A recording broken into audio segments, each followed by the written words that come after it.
السلام علیکم ورحمۃ اللہ وبرکاتہ۔ عزیز طلباء، کل کے سبق میں ہم نے تقریباً 6 مسئلے پڑھے۔ آج ہم مسئلہ نمبر 7 سے شروع کریں گے۔ مسئلہ نمبر 7 میں یہ بیان فرمایا گیا ہے کہ نجاست خفیفہ کے بارے میں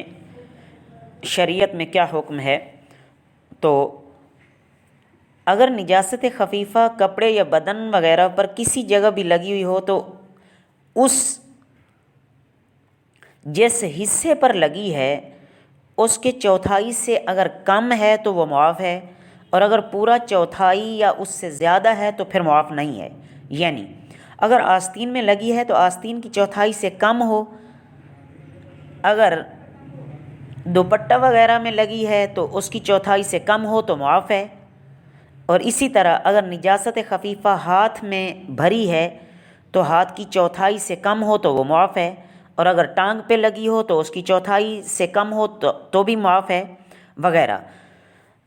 اور اگر پورا چوتھائی ہے تو پھر معاف نہیں، اس کو دھونا واجب ہے، ورنہ اگر نہ دھویا تو پھر نماز نہیں ہوگی۔ مسئلہ نمبر 8، نجاست غلیظہ اگر کسی پانی میں پڑ جاتی ہے تو وہ بھی نجس اور غلیظ ہو جاتا ہے، اور اسی طرح اگر نجاست خفیفہ پانی میں پڑ جاتی ہے تو پانی بھی نجس خفیف ہو جاتا ہے، چاہے کم پڑے یا زیادہ تو وہ پانی نجس خفیف کے حکم میں ہوگا۔ مسئلہ نمبر 9، اگر کوئی نجس تیل وغیرہ کپڑے میں لگ جاتا ہے اور ہتھیلی کے گہراؤ یعنی روپے سے کم بھی ہے، لیکن 1-2 دن میں وہ تیل پھیل کر زیادہ ہو جاتا ہے، تو جب تک روپے سے زیادہ نہ ہو تو معاف ہے، اور اگر وہ پھیل گیا اور 1 روپے کی مقدار سے بڑھ گیا تو پھر معاف نہیں ہے، اس کو دھونا واجب ہے، ورنہ نماز نہیں ہوگی۔ مسئلہ نمبر 10، مچھلی کا خون نجس نہیں ہے، اسی طرح مکھی، کھٹمل اور مچھر وغیرہ کا خون بھی نجس نہیں ہے، اگر وہ لگ جائے تو کچھ حرج نہیں، اس سے نماز ہو جائے گی۔ مسئلہ نمبر 11، اگر پیشاب کی چھینٹیں سوئی کے نوک کے برابر ہوں جو دیکھنے سے دکھائی نہ دیں تو اس میں کوئی حرج نہیں، اس پر دھونا واجب نہیں ہے۔ مسئلہ نمبر 12، اگر دلدار نجاست لگ جائے جیسے پخانہ، خون وغیرہ، یعنی اس کو اتنا دھوئے کہ نجاست چھوٹ جائے اور دھبا بھی ختم ہو جائے، چاہے جتنی دفعہ میں بھی نجاست ختم ہو تو کپڑا پاک ہو جائے گا، اور بدن میں لگی ہو تو بھی اس کا یہی حکم ہے۔ البتہ اگر نجاست پہلی دفعہ دھونے سے ختم ہو گئی تو 2 مرتبہ مزید اس کو دھو لینا بہتر ہے، یعنی 3 مرتبہ پورا کر لینا یہ افضل ہے، بہتر ہے۔ مسئلہ نمبر 13، اگر نجاست ایسی ہے کہ اس کو کئی دفعہ دھویا لیکن نجاست تو ختم ہو گئی اور ابھی بدبو نہیں گئی یا کچھ دھبا باقی ہے، تب بھی کپڑا پاک ہو جائے گا۔ صابن وغیرہ لگانا اور اس دھبے کو ختم کرنا اور بدبو کو ختم کرنا یہ کوئی ضروری نہیں ہے۔ مسئلہ نمبر 14،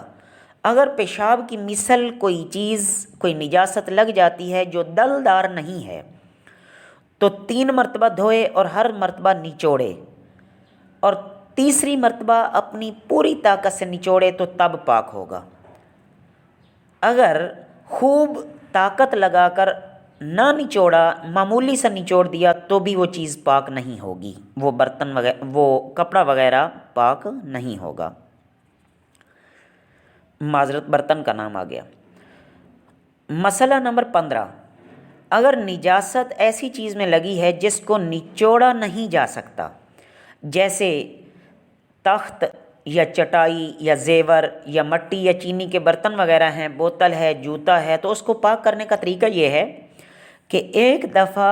دھو کر ٹھہر جائے، پانی ٹپکنا جب بند ہو جائے تو پھر دوسری دفعہ دھوئے، پھر ٹپکنا بند ہو جائے پانی، پھر دھوئے، اس طرح 3 دفعہ دھوئے تو وہ چیز پاک ہو جائے گی۔ مسئلہ نمبر 16،